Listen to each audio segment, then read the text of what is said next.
Story with Binaca. सुनिए कहानी Binaca की जुबानी। हाजिर है इलायची कुमार की कहानी।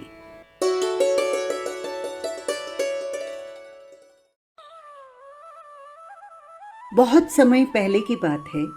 इलावर्धन नगर में प्रतिष्ठित धनदत्त और धारिणी देवी का परिवार रहता था। ये परिवार बहुत ही परमात्मा भक्त था। कुछ समय बाद धारिणी ने एक पुत्र को जन्म दिया, जिसका बहुत लाड और प्यार से लालन पालन हुआ। परिवार के इस इकलौते पुत्र का नाम रखा गया इलायची कुमार। समय के साथ सभी प्रकार की विद्याओं को सीखते हुए जब इलायची कुमार युवा वय को प्राप्त हुआ, तो माता पिता पुत्र के लिए योग्य कन्या की खोज में लग गए, जिससे समय पर उसका विवाह हो सके।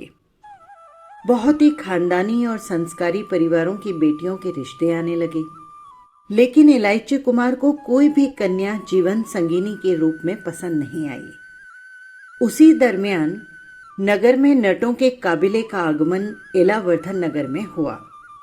कबीले के ये नट कलाकार ऊंचे ऊंचे रस्सियों पर चढ़कर विभिन्न प्रकार के करतब दिखाते और नगर जनों को आकर्षित करते। एक बार इलायची कुमार भी करतब देखने गया और कलाकारों के करतब से आकर्षित हो गया। विशेष रूप से वो नट परिवार की लड़की लीलावती, जो कि बहुत ही रूपवान और नृत्य में माहिर थी, उस पर मोहित हो गया। इलायची कुमार मन ही मन उसे अपनी पत्नी बनाने की सोचने लगा। उसने सोचा, विवाह करूंगा तो इसी से, नहीं तो उम्र भर कुंवारा ही रहूंगा। पिता ने पुत्र को बहुत समझाया, लेकिन पुत्र नहीं माना।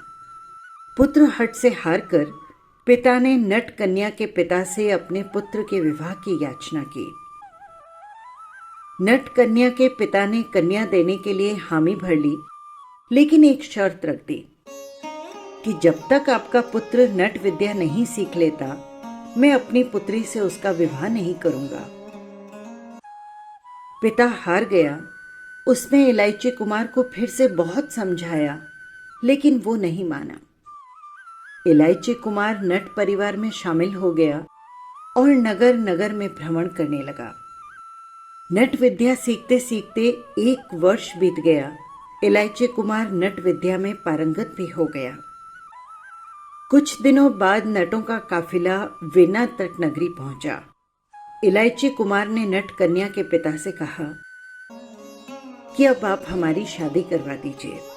कन्या का पिता बोला, आज तुम्हारी अंतिम परीक्षा है। यहाँ के राजा को नट विद्या से प्रभावित कर दो। राजा तुम्हें पुरस्कार दे देगा तो आज ही मैं तुम्हारी शादी अपनी बेटी से करवा दूंगा। नगर के मध्य चौक में नट विद्या के करतब चल रहे थे। राजा झरोके में से देख रहा था, परंतु पुरस्कार नहीं दे रहा था।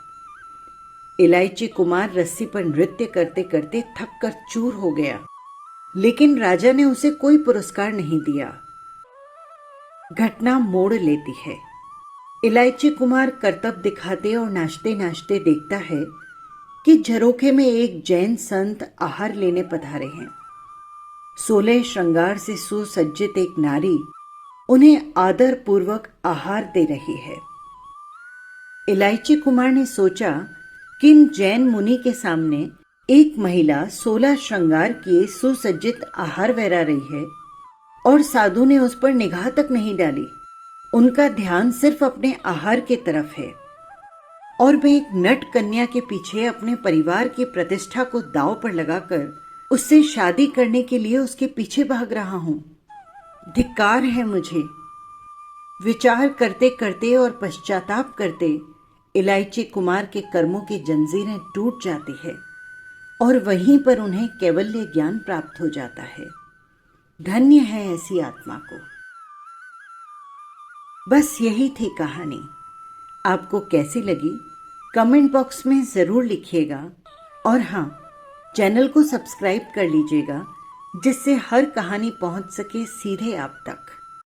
फिर मिलेंगे किसी नई कहानी के साथ। जय जिनेंद्र।